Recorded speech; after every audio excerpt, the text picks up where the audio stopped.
It's like a research Mad Libs. You remember those? You just swap out the outcome, and then, ta-da, you've got yourself a whole new paper.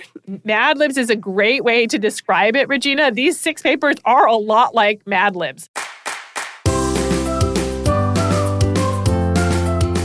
Welcome to Normal Curves. This is a podcast for anyone who wants to learn about scientific studies and the statistics behind them. It's like a journal club, except we pick topics that are fun, relevant, and sometimes a little spicy. We evaluate the evidence, and we also give you the tools that you need to evaluate scientific studies on your own. I'm Kristin. I'm a professor at Stanford University. And I'm Regina.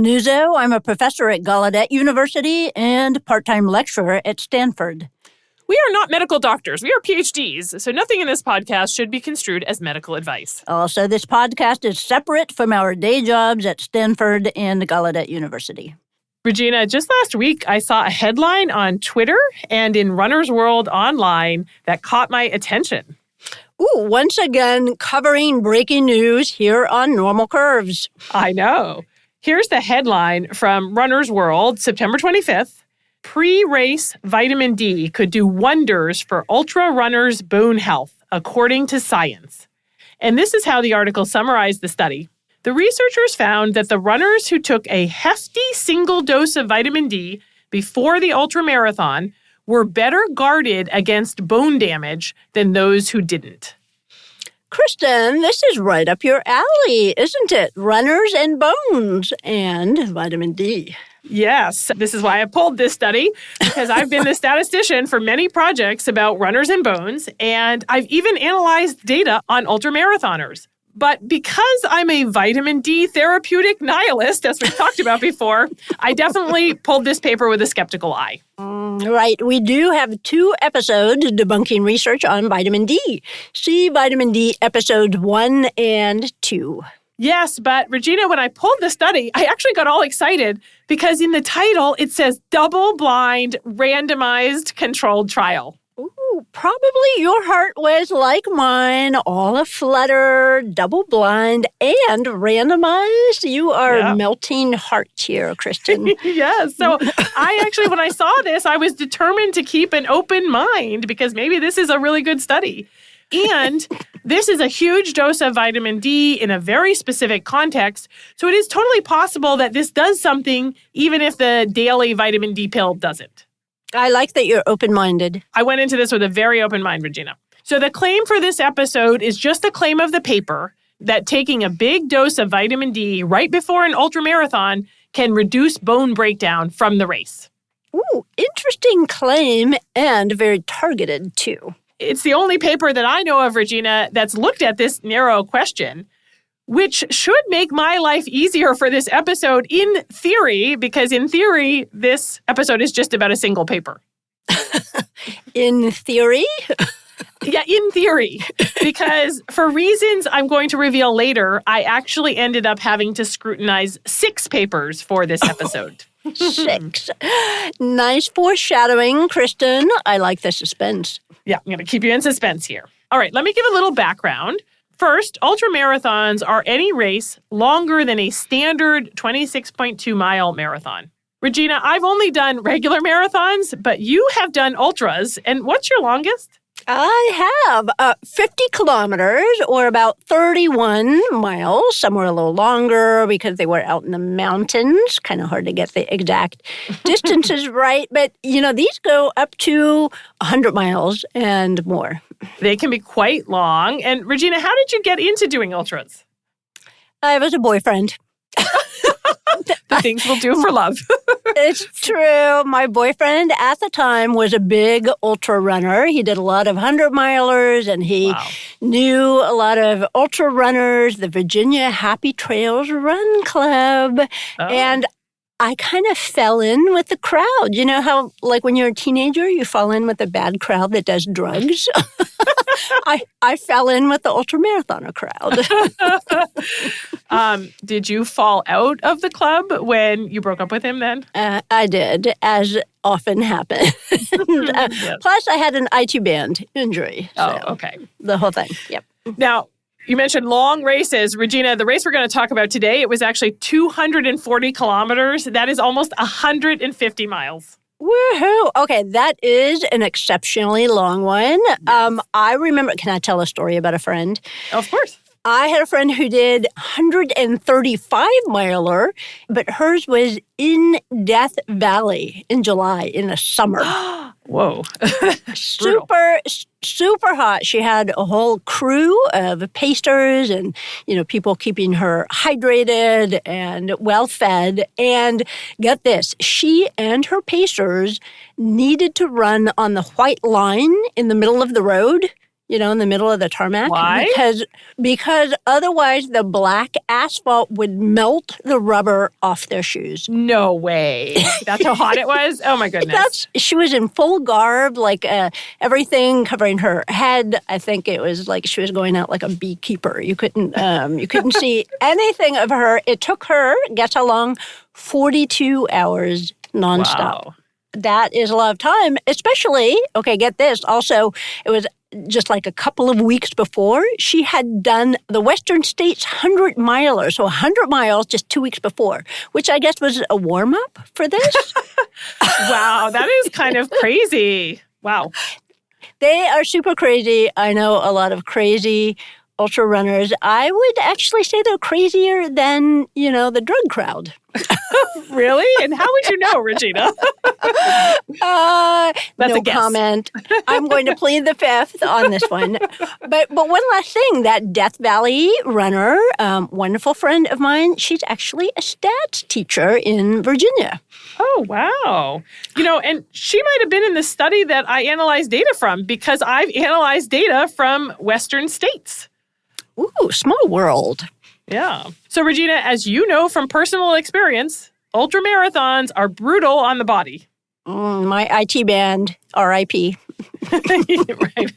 And there's plenty of research, small studies, but solid ones, that this kind of extreme exercise is what we call catabolic, meaning your body breaks things down, including bone. Now, your body is actually constantly breaking down and rebuilding bone, but normally those two processes are in balance, so your total bone mass stays about the same. But during extreme endurance events, bone breakdown, also known as bone resorption, that goes way up and bone formation goes down. And how bad is that? We don't really know. It's temporary, so it may not really have any major long-term consequences. And so I want to point out, Regina, that Runner's World article, they kind of overhyped the study, right? They said that vitamin D did wonders for bone health and that it prevented bone damage. Both of these are overstating, in fact, the claims of the study. Wonders. Right. I wonder what it did, I think, is probably what they should have written. Yeah, maybe they needed to use the verb there and not the noun, yes. Uh-huh. But, Regina, I do have a boy story here. Ooh, do tell. All right, so after college, I took a year off to run semi-professionally, and I spent 3 months in Boulder, Colorado, which, by the way, is runner's mecca. And I ran with a group that did this workout every Wednesday night that I still remember. I can't remember anyone's name from the group, but I still remember the workout. It was 6 by 6 minutes hard at 10K pace with 1 minute rest. Awesome workout. Wait a minute, stop. Not everyone understands what you're saying, Kristin. Really? No. I literally think in intervals, no? People are not familiar with this concept? I promise you, this is worse than stats jargon. No. Absolutely. Yes. But it does not matter because I do not want your nerd running stat stuff. I want to get back to the boy part. The boy part. Right. So boys, one yes. of the men in the group who was young and cute, and I had a slight crush on, he did ultramarathons. And he was telling me about how he had run this 100-miler. And he wound up developing 4 stress fractures, these micro cracks in the bone, during the race. 4? During the race. During the race. So maybe there really is something to this idea of bone damage from ultramarathons. It's certainly a lot of stress on the body. But he finished. He finished the ultra. Yeah, he finished the race. And I think only after the fact did he realize that he had broken 4 bones during the course of the race. Yes. Sounds like an ultra runner. Yeah. It's about par for the course. Yeah. Yeah, I always thought, Regina, that ultra runners were a little crazy. But of course, us regular marathon folks, we are totally normal and sane. Super normal. Normally distributed. Normal curves. No, you keep believing that, Kristin. Keep telling yourself that. All right, Regina, let's jump into the paper now. This study was published recently in the Journal of the International Society of Sports Nutrition. It involved 40 male ultrarunners, average age 41. They were all running the same ultramarathon race in Poland. And why only men? Well, it's true that more men run ultras than women. In the data set I analyzed from the Western States 100-miler, that contained about a 2-to-1 male to female ratio. So I imagine it was just logistically easier for them to recruit men. Okay, makes sense. I'd like to point out that as we age, I believe that women are better at ultra running than men. We age better, and I think that we are better at enduring things. So just a little fun fact. Oh, I like that fun fact. I want to hear something good about aging. There's not much good about it, but glad to hear there's something good about aging, Regina. Thank you. Yep. So they randomized the runners to vitamin D or placebo, 20 per group. But here's the catch. They didn't end up analyzing data from all 40. They reported that they excluded 5 runners who didn't finish the race, leaving a final sample size of 35. So they did not follow the intention to treat principle. No, they did not. And we talked about intention to treat in the exercise and cancer episode. It means once randomized, always analyzed. In this case, 40 were randomized, but only 35 were analyzed. So they violated intention to treat. They ended up with 16 in the vitamin D group and 19 in the placebo group. This is a worry because the people that you're left with then might not be representative anymore. Maybe the people who dropped out of this ultramarathon were just different in their bones, in their body somehow. So now you are losing the benefits of randomization. Maybe the 4 that dropped out from the vitamin D group are the 4 that got stress fractures during the race, right? Right. Yeah, so it's not ideal. Another complaint I have, Regina, they did not include a participant flow diagram. That really should be standard in every randomized trial. And It sounds kind of geeky, but here's just a reminder. Flow diagram shows how many people were recruited, how many were excluded, and why, how many were randomized, how many were then lost to follow-up, dropped out of the race, and then how many were actually analyzed. It gives you all the information in one easy-to-read diagram. And without it, it's hard to track what really happened. So it's geeky but important. Very important. And as we're going to see, keeping track of the exact number of participants is going to be an issue here. And a flow diagram would have helped with that. Okay, Regina, all the participants ran the Lower Silesian Mountain Run Festival in Poland. Are you familiar with that race? I am not, but Poland mountain sounds kind of fun. And I know people who travel internationally for these kinds of ultras. What time of year should we go? First of all, I want their job that allows them to go around the world and travel doing ultras. Can I have their job, please? It was July. It was in summer, and it was July, actually, of 2018. Wait a minute. 2018? And the study was just published 2025, so that's what, a 7-year lag between study and publication? What happened? Well, yeah, this is important. This is a red flag that should jump out at you when you're reading papers. I'm not going to tell you exactly what happened yet, Regina. Hold that thought, because we're going to get back to that in a minute. First, I want to tell you a little bit more about the race. Again, almost 150 miles. It was in the mountains, and the runners had nearly 5 miles total of straight vertical ascent and descent. The highest summit was almost a mile above sea level. So this is kind of a brutal race. It took the runners in the study an average of about 42 hours to complete the race, so almost 2 full days. But the winning time was 30 hours and 22 minutes. Okay, that is indeed brutal. But, Kristin, it actually sounds like an ultra runner's idea of a good weekend. Really? I am not joking. Like, this is a good time. Yep. So, Regina, now let's talk about the intervention. 24 hours before the race, the runners were given either a placebo or a 150,000 IU dose of vitamin D. That's a lot. That's 250 times more than the recommended daily allowance for vitamin D. Is that even safe? Because I know we talked about a clinical trial where the participants got a 30,000 IU dose once a month, but this is, 5 times more? Right. It's pretty high, but these were pretty healthy people, and they didn't report any adverse effects in the study, so I guess it was okay. But yeah, it might be pushing it. You know I'm tempted to try this now. Do not try this at home. Okay. But how did they actually give this to the runners? Are we talking about like a giant horse pill? What did the placebo look like? The vitamin D was given in an oil solution that they had to drink. Yum. Right, and the placebo was an anise-flavored oil. They added that taste because it's kind of an odd taste to make people think that they were getting the vitamin D. Both the participants and the researchers administering the intervention, they were both blinded. And they write in the paper, the supplementation and placebo solutions were presented in carefully sealed, sintered glass bottles marked with randomly assigned numbers. Oh, nice. That's good. So nobody knew which solution they were getting. Exactly.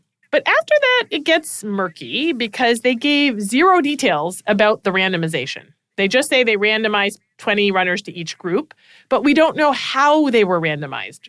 Did they use block randomization? Did they stratify by anything like age or training? Who actually filled the bottles or made sure that the right runner got the right one? None of that is described.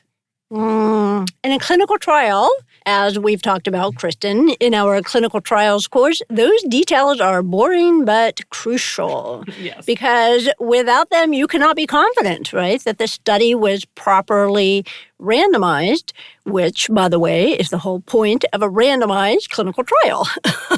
So that's not good. Exactly. Regina, moving on to outcomes. This is where things get even thornier. They drew the runners' blood 3 times, 24 hours before the race, at the same time they were getting the intervention, and then immediately after the race and 24 hours later. And Regina, I can't even picture that. So you stagger across the line after 42 hours straight of sleepless running, and then they put you on a gurney and stick you with a needle. You know, you're in no shape to protest, though, at that point. You are ready to get this done so you can move on to your celebratory vodka shots and pizza.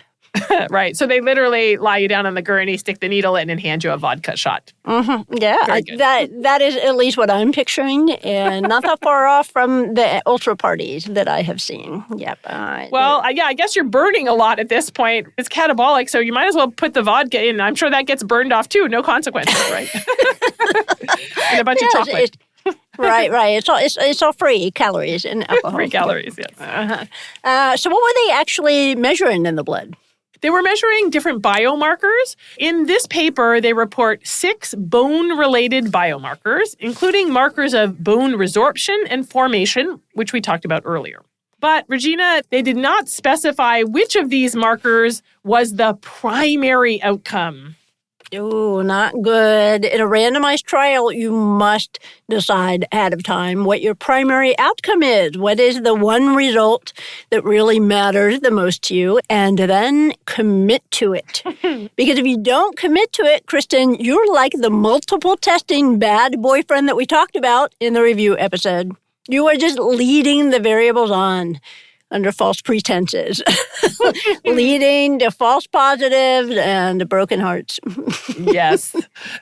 False positives. There's a huge risk of false positives if you don't pre-specify that primary outcome. Mm-hmm. And the problem here is I don't think they ever specified a primary outcome, because usually you would specify that in a publicly available protocol ahead of time, posted on a site like clinicaltrials.gov. And in the paper, they do cite a clinicaltrials.gov registration number. Oh, good. What did the registered protocol say then? So I went to clinicaltrials.gov, pulled up that number. Unfortunately, the protocol that came up had nothing to do with ultramarathons. What?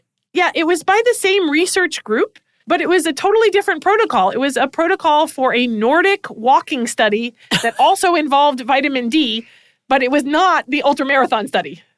Nordic walking, not the same as running for 150 miles, just in case there was any confusion about that. So we have no pre-registered protocol here then. No, we don't. At least not on clinicaltrials.gov, which is where the authors refer us to. Mm-hmm. And it gets even more problematic because what I found next, Regina, suggests that this whole study was just a wild fishing expedition. Oh, no. Yeah, but I'm going to keep you in suspense, Regina. Let's take a short break first.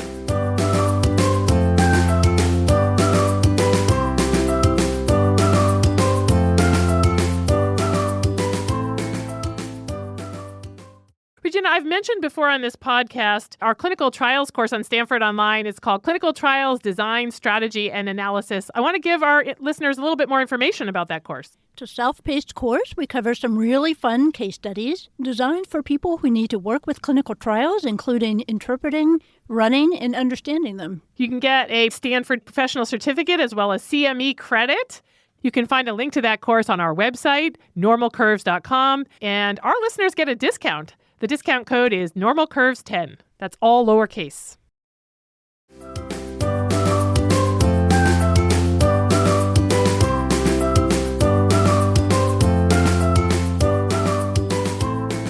Welcome back to Normal Curves. Today we're looking at a randomized trial of ultramarathoners.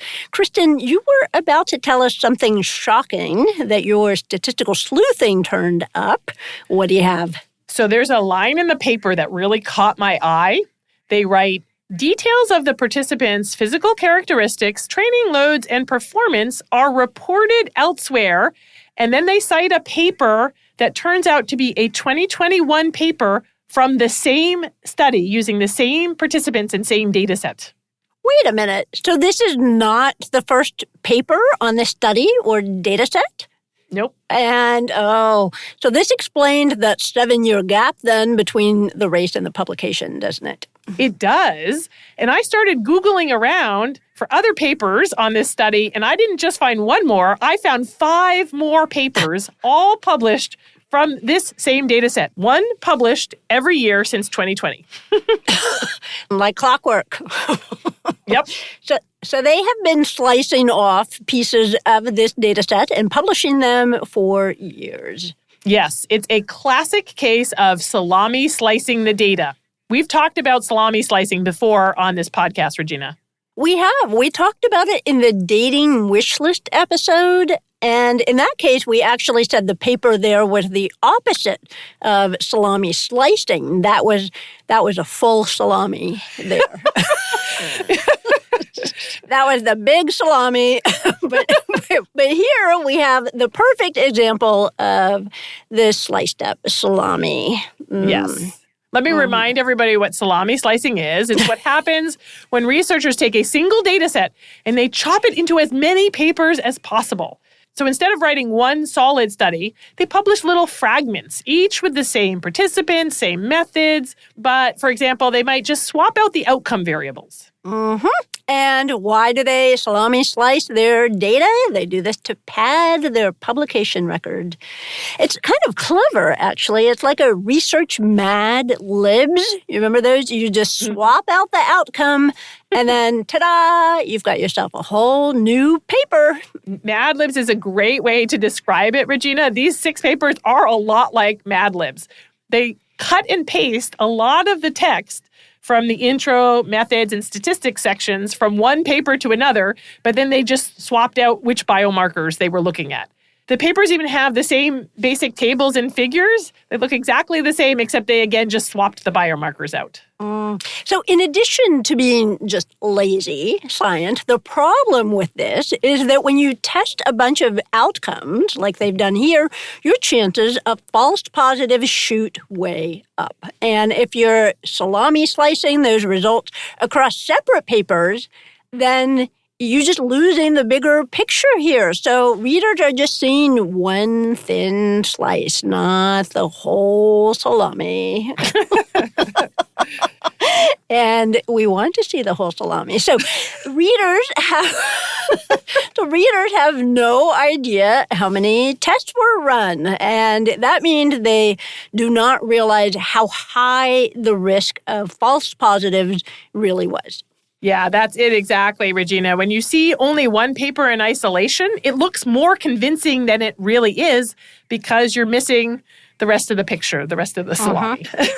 Also, besides the false positive risk, salami slicing is also just a waste of space, right? It's padding your resume with recycled, really self-plagiarized material. And it's a mark of someone trying to game the system rather than to do good science. Yep, absolutely. This is why we do not like salami slicing. Now, it's true that sometimes with randomized trials, the authors will publish one main paper with the primary outcomes first, and they may publish some additional papers on secondary and exploratory outcomes later. But those will always be clearly labeled as exploratory, and that did not happen here. So what were the different papers about, Kristin? The first paper was published in 2020, and that was just looking at vitamin D levels in the blood, a few different variants of vitamin D.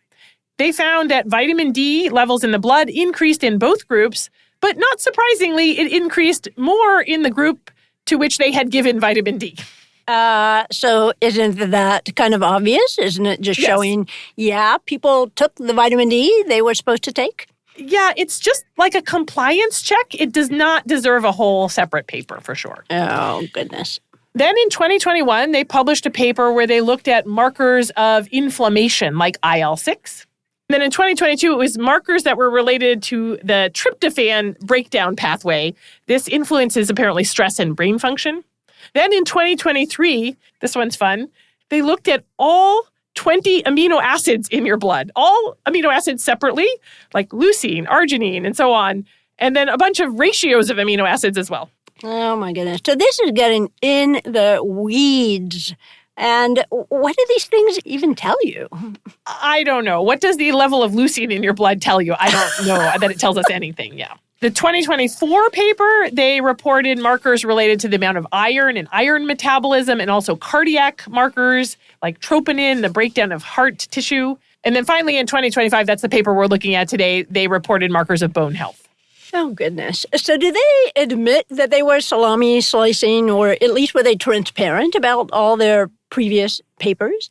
No, they weren't. Now, they didn't completely hide the other papers, but they also did not spell out, oh, by the way, this is the 6th paper from the same study. So remember, in the paper we're looking at today, they did reference their 2021 paper, at least in passing, to indicate that some of these data had been published before. But they never cite the 2022 or 23 papers, and they did cite their 2020 and 24 papers, but they include them in the introduction, and they present them as if they're just unrelated background papers. They never tell us that those are papers from the same data set. Ooh, misleading. Very misleading. Another issue, Regina, when I looked across all 6 papers, I found some troubling inconsistencies. The big one is that in the 2020 paper, they say that their sample size was 27 people. They randomized 13 to vitamin D and 14 to placebo. They never mention anywhere that the study began with 40 men.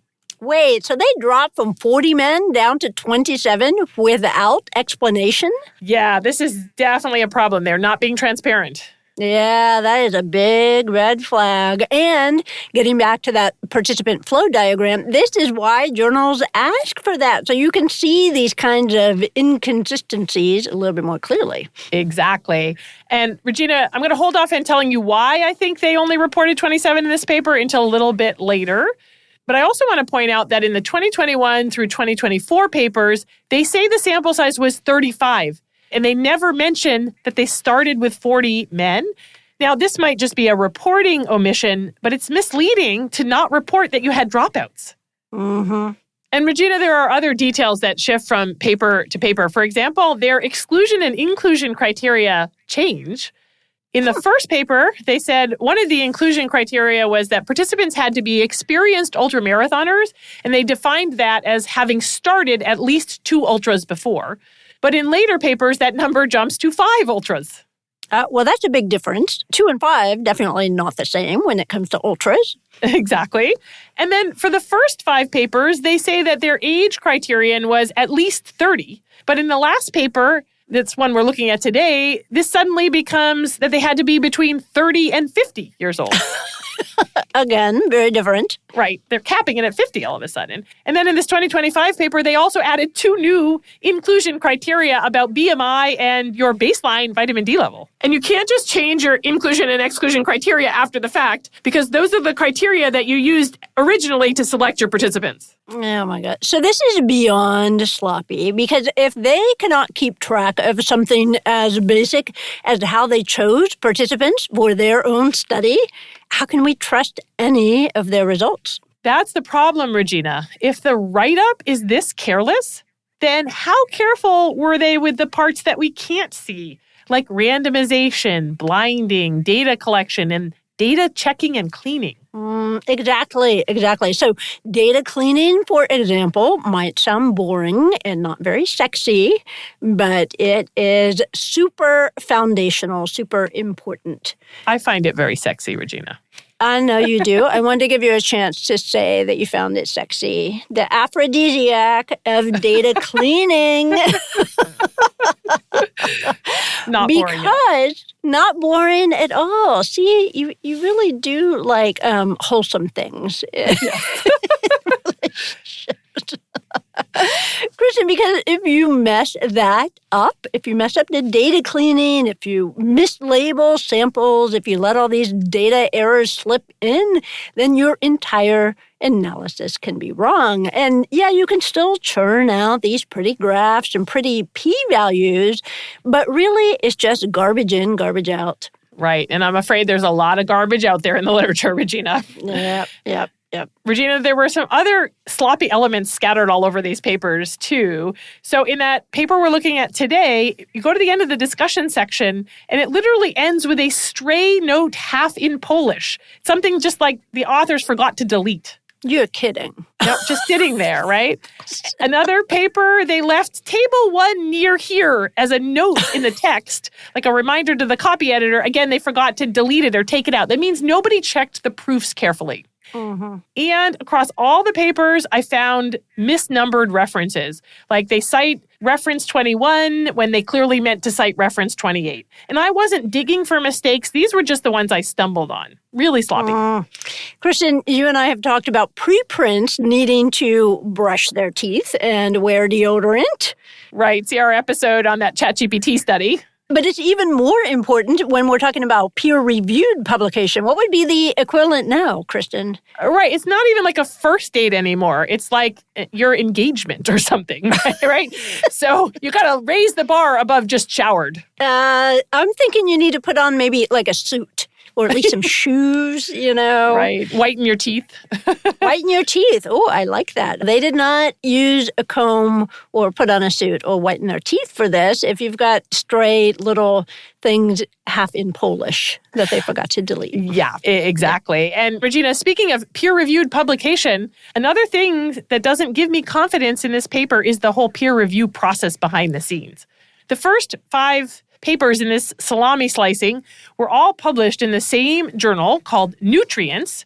And this is an MDPI journal, and we've talked about MDPI before in the Sugar Sag episode. MDPI is an open access publisher with, let's say, a questionable reputation.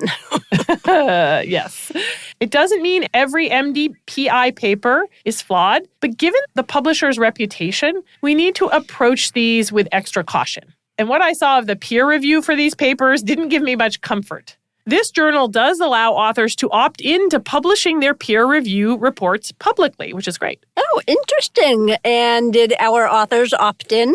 They actually did, but only for the 2020 and 2021 papers. The fact that they stopped opting in might just tell you something. Right. I will give them credit for the 2 peer reviews that they did release, and that is at least better than nothing. So what do we learn from those single 2? Regina, I was not terribly impressed with the peer reviewers. No one asked for basic stuff like a participant flow diagram or details on randomization. And one of the 2021 reviews is so thin, I wouldn't even count it as a peer review. I can read the whole thing for you, Regina, right here. Is it that short? Yes. All right, go ahead. All right, again, this is for the 2021 paper. Reviewer 1 writes, an interesting study on the use of high doses of vitamin D in marathon runners. I have some queries. You did not mention smoking in the exclusion criteria. I think it should be added. That is hilarious. Yeah. I have some queries. One thing, go back in time, change your entire study. Off you go. Off you go. Right. Go back, make new exclusion criteria, select new participants, and start all over again. I don't think they understand how time works. Right. So, but there's a little more, though. Here's the rest from illustrious reviewer 1. They write, no need to specify from what vein blood was collected. I also find it very unlikely that in 35 patients, all blood samples were from a single vein.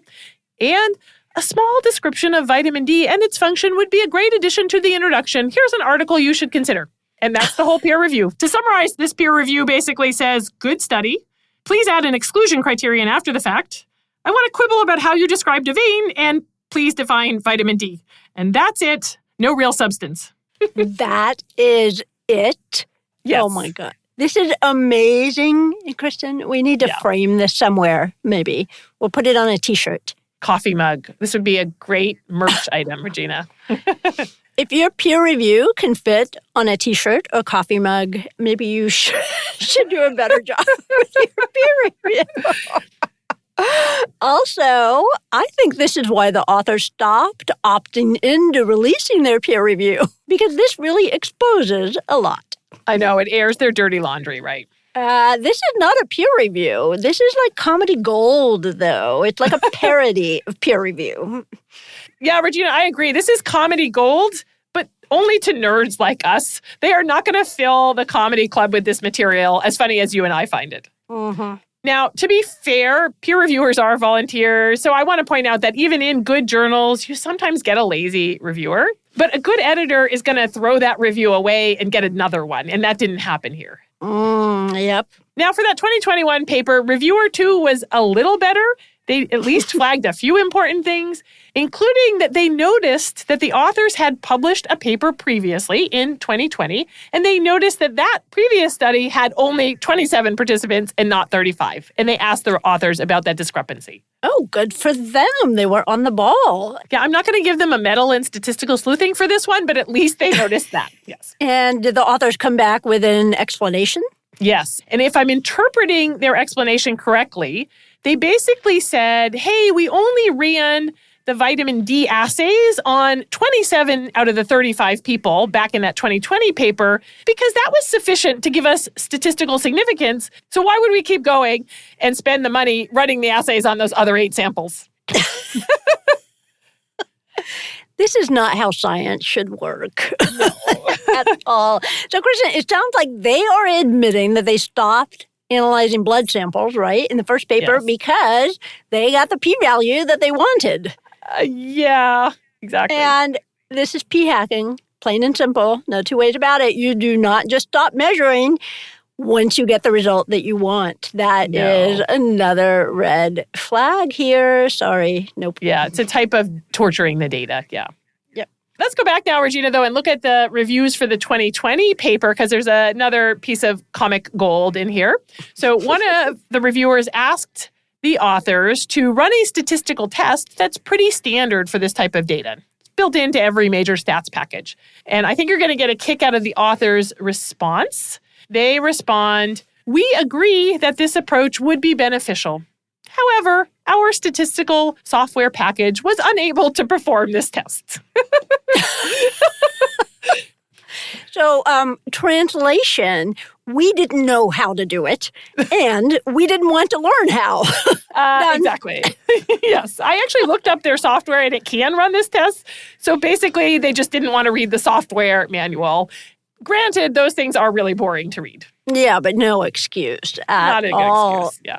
Oh, my gosh. Okay, to sum up, the peer review was not particularly, let's say, rigorous. Like at all. No rigor. Yep. That's right. And Regina, this is the lens with which we need to interpret the results, which I now want to get to. Sounds good. Let's take a short break first.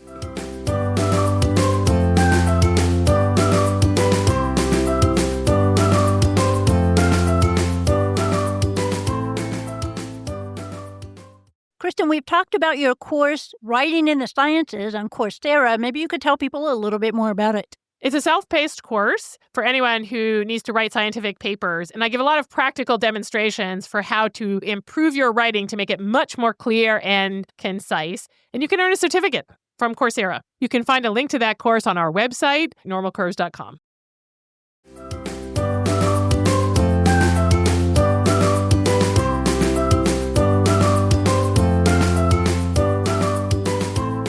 Welcome back to Normal Curves. We're looking at a randomized trial of a mega dose of vitamin D to help ultramarathoners' bones. And we were about to get to the results. Kristin, what did they find? Right. So now let's look at the results from the 2025 paper on bones.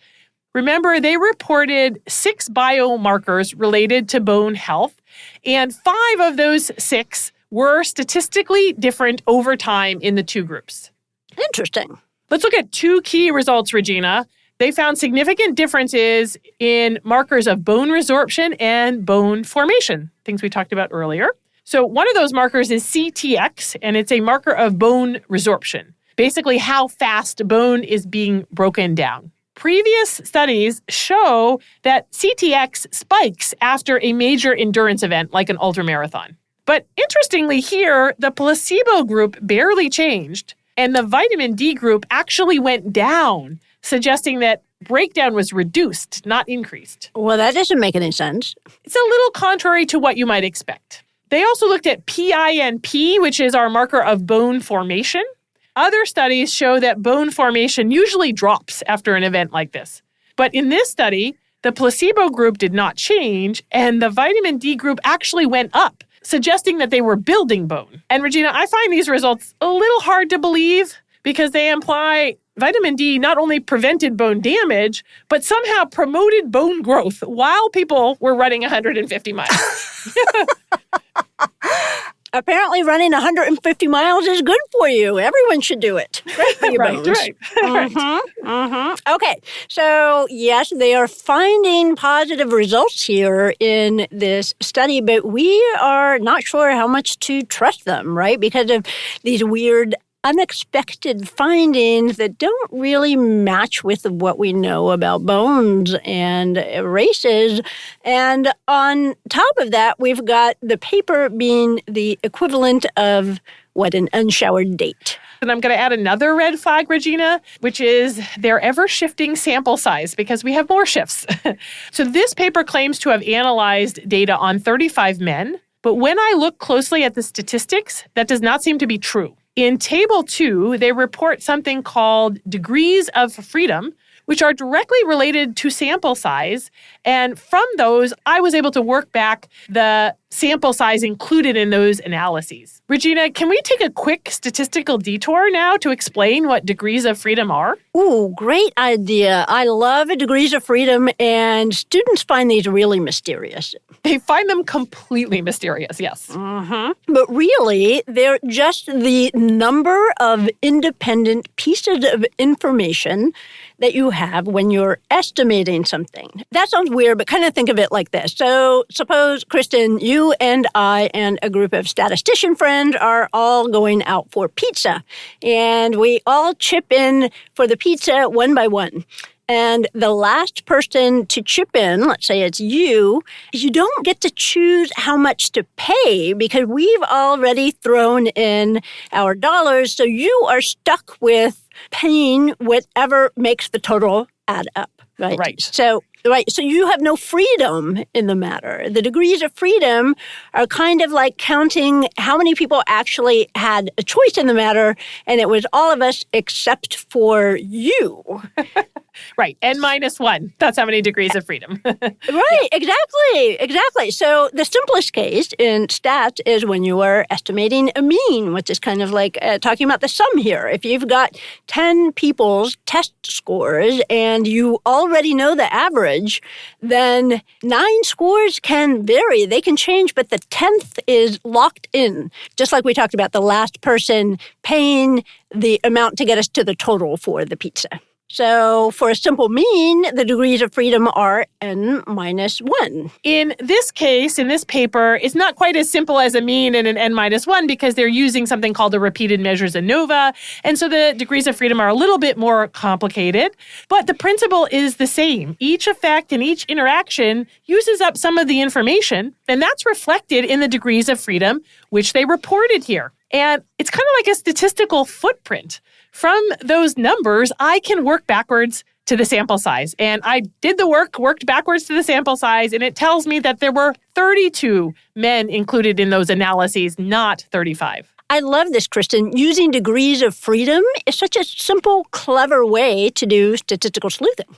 Yeah, and it can be a little bit tricky. I have to admit, sometimes I don't remember exactly how the degrees of freedom work for a particular model, and I got to look it up again. A little cheat that people can use now, though, is you can go to AI, like ChatGPT, and explain the model that's being used, and ChatGPT or one of these AI can actually accurately tell you where the degrees of freedom came from and how to work backwards to the sample size. So anybody really can do this, and this is a great little clue in the papers. I love it. This is powerful.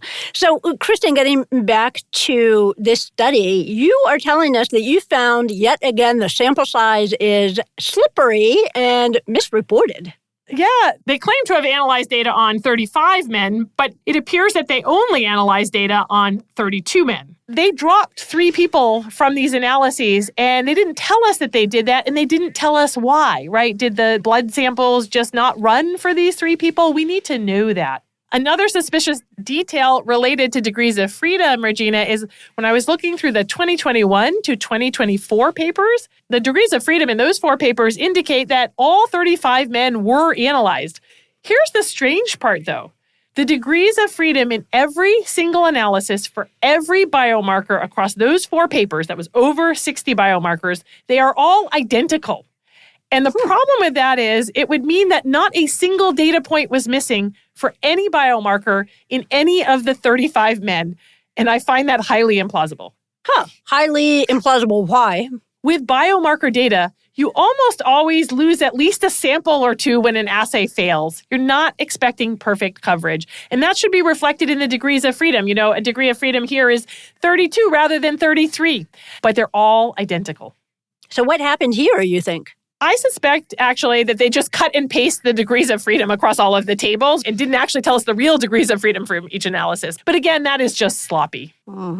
Regina, we also never get individual level data. So the figures show means and standard deviations, but they do not show individual level data points. I need to see that individual level data, especially with a sample this small. And with biomarker data, which tends to be skewed and have extreme values, it's important for me to understand what's going on underneath the hood and to see those individual level data. Yeah, not enough transparency here. So again, to come back to the big picture in the study, yes, we're seeing some positive results, but they're not really trustworthy, are they? Exactly, Regina. So where are we at? Honestly, at this point, I really need to see the raw data from this study. And in their data availability statement, which many journals require, the authors do say that the data are available if you just email them. So I did. I emailed. Okay, and? I haven't heard back yet, but I want to be totally fair. I gave them a very short turnaround. I found this study last week, and I just emailed them, so I didn't give them much time to respond before taping this episode. So they still may get back to me, and if they do, I'm definitely going to give everyone an update when I look at that actual data. And Regina, this is exactly why open data are so critical. It's not really good enough to say data are available upon request. You really should provide your data publicly, That helps me to actually trust your findings more if you've made your data available. Yeah, transparency. Show us the receipts. Exactly. All right, Regina, that wraps up our discussion of the paper, but I want to zoom out for a minute because I've actually worked on ultramarathon data sets myself, and I have a few lessons from my own experience that I can share and that apply to the paper we're looking at today. I have a good story to show why fishing expeditions like this are problematic, and I also want to point out a problem with the statistical tests that the authors of this 2025 paper chose to run on their data. Cool. Tell us more about the data set you worked on then. I analyzed data from the 2018 and 2019 Western States 100-miler. It was a very cool observational study, not randomized, but they went out and gave questionnaires to 123 participants. They also collected blood samples and did bone density scans in the field on some participants. Here's the catch, though. Only 51 people had both blood samples collected and bone density data, 19 women and 32 men. And they were looking at hormones.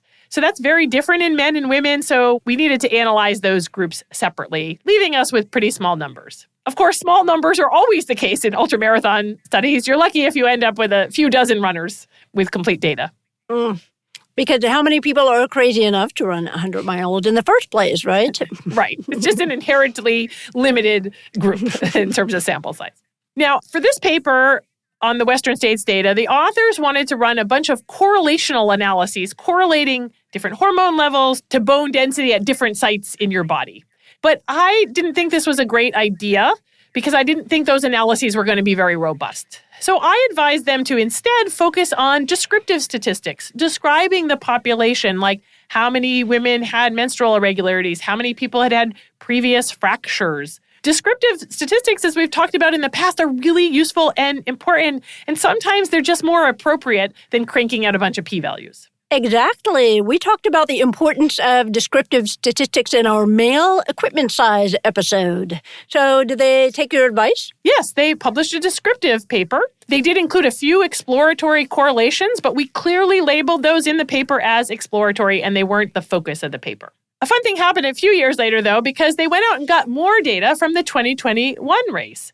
And two of my PhD students, Aubrey Roberts and Megan Roche, who are both runners themselves, and I have to say, female runners make the best students, they wrote up a statistics column with me showing the problem with the kinds of fishing expeditions, exploratory analyses that we've been talking about today. So what they did is they took this updated data set with the new data from 2021 added, and they reran those correlational analyses that we had published in the original paper. And they showed just how much those correlations shifted. And the point of our column was to show that these exploratory analyses are unstable. And we explained also why they're unstable.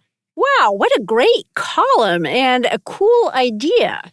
Did you say Megan Roche? Isn't she a podcaster too? Yeah, she is co-host with her husband on the podcast, Some Work, All Play. It is a great podcast because they do similar things to what we do in this podcast, Regina. They look at studies, but studies focused on performance in runners. All of our runner listeners should go and listen to that podcast. She and her husband are quite funny too. They are quite funny, yes. The other important lesson that I want to point out here, besides the problem with fishing expeditions, is what's the appropriate kinds of tests for data like this?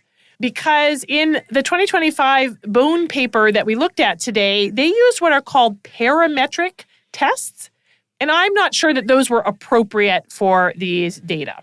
We covered in the healthy hookworms episode, Regina, the difference between parametric and non-parametric tests. So to remind everyone, parametric tests rely on assumptions about the data. If you have big samples, those assumptions often hold. But with small samples, especially when you have data that are skewed, that are not nice and bell-shaped, as biomarker data tend to be, these assumptions often don't hold. That's why with small samples like this, I always default to non-parametric tests, which don't rely on those assumptions. So all of those correlational analyses we just talked about that we did for the Western States data, we only used non-parametric tests, something called Spearman's rank correlation coefficients, which look at the ranks of the data rather than the underlying numbers. But the authors of this 2025 vitamin D paper did not do that. They used parametric tests, And I doubt that the assumptions were met here, which makes their results even shakier. That's an excellent point, Kristin, about parametric and non-parametric tests. And just another thing to keep in mind when we're looking at the results and trying to figure out how trustworthy they are. So what do you think, Kristin? Are we ready to wrap up now and rate our strength of evidence for the claim? Yes, I think we're ready, Regina. Okay, remind us of the claim. The claim is that taking a big dose of vitamin D right before an ultramarathon can reduce bone breakdown from the race. Okay, very specific claim there. And we are going to evaluate this with our smooch rating scale, 1 to 5. 1 smooch means little to no evidence.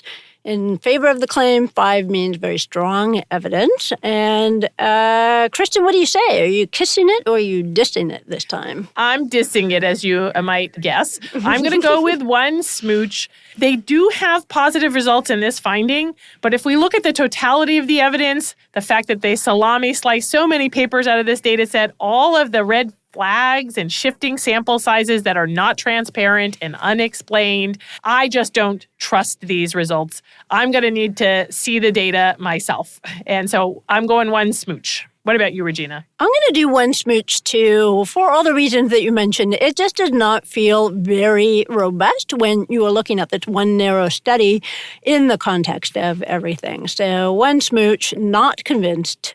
Once again, vitamin D is not the wonder drug everyone claims. What about a methodological moral?